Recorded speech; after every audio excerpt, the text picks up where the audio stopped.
नमस्कार मित्रों। महात्मा गांधी ने कहा था कि शांति का आधार शक्ति में निहित होता है।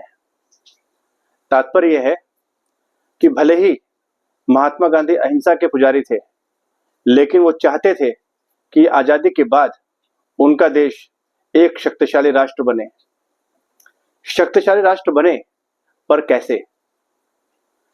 किसी भी देश को शक्तिशाली बनाने के लिए उस देश के नागरिकों को अनुशासित और शिक्षित होना अति आवश्यक है।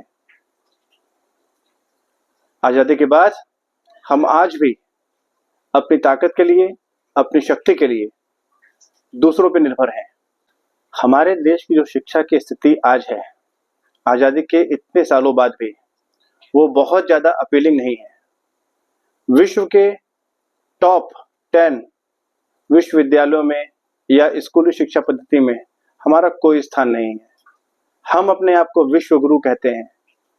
हमारी शिक्षा को, हमारी वैदिक शिक्षा को आज दुनिया भर के देश नए नए रूप में अपना रहे हैं, लेकिन हम आज भी ब्रिटिश काल में स्थापित शिक्षा व्यवस्था को अपना के चल रहे हैं।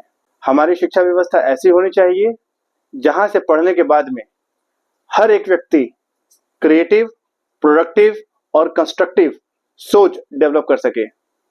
हमारे यहाँ पे आज भी लोगों को सवाल पूछने की आदत नहीं है। उनको जो कहा जाता है वो मानते हैं, परंपरा का नाम देकर के उसको फॉलो करते हैं। हमें क्या चाहिए? हमें ऐसी शिक्षा व्यवस्था चाहिए जहां पे बच्चे सवाल पूछ सकें। हम ऐसा क्यों करें? हम ऐसा क्यों कर रहे हैं? इसके करने से हमें या समाज को क्या लाभ होगा? ना जाने ऐसे कितनी परंपराएं हमारे देश में निभाई जा रही हैं जिनका कोई आधार नहीं है। वो कब कैसे शुरू हुई किसी को ज्ञान नहीं है। हमें ऐसी शिक्षा व्यवस्था अपनानी चाहिए जहां पर बच्चे पढ़ लिख करके इंडस्ट्रियलिस्ट या फिर वैज्ञानिक या ऐसे किसी क्रिएटिव या प्रोडक्टिव काम में लगे जिससे देश और समाज का विकास हो। ना कि ऐसी शिक्षा व्यवस्था को हम अपनाएं जहां पे सिर्फ हम एम्प्लॉयज क्रिएट करें। मैं हमारी सरकारों के साथ हमारे देश के तमाम अध्यापकों और अध्यापिकाओं से अनुरोध करूंगा कि वो जब शिक्षा के मंदिर में जाते हैं तो उस जिम्मेदारी को पूरी निष्ठा से अपनाएं, क्योंकि एक टीचर का दायित्व सबसे बढ़ के होता है। वो देश का निर्माण करता होता है। अगर एक शिक्षक अपनी ड्यूटी को पूरी जिम्मेदारी और निष्ठा से निभाएगा तो कहीं कोई शंका नहीं है कि हमारा देश वाकई में वापस विश्व गुरु बन के मजबूती से खड़ा हो जाएगा।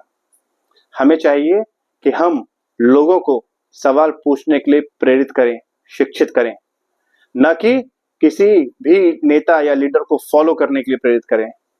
जब भी कोई सरकार या कोई मंत्री या कोई पावर कोई डिसीजन लेती है तो हम में से सवाल पूछने के लिए कुछ लोगों को आगे आना चाहिए।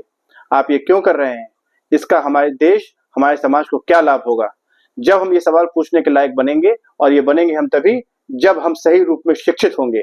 इसकी सारी की सारी जिम्मेदारी हमारे शिक्षकों को उठानी पड़ेगी। आप सिर्फ नौकरी प्राप्त करने के बाद में जिम्मेदारी से मुक्त नहीं होते हैं। ये शिक्षा देने का कार्य सबसे महत्वपूर्ण कार्य है, और शिक्षा देने का कार्य आप तभी चुनिए जब आप इसको देने के लिए पूरी तरीके से तैयार हो। ये एक तपस्या है। आप ये मत सोचिए कि जीवन को आसान बनाने के लिए हम शिक्षक बन जाएंगे और एक निश्चित सैलरी हर महीने हमारे खातों में आ जाएगी और हम अपने बच्चों को किसी अच्छे प्राइवेट स्कूल में पढ़ा करके अपनी जिम्मेदारियों से मुक्ति पा लेंगे। बिल्कुल भी नहीं। ये एक बहुत ही खराब सोच है। जब आप शिक्षक बनते हैं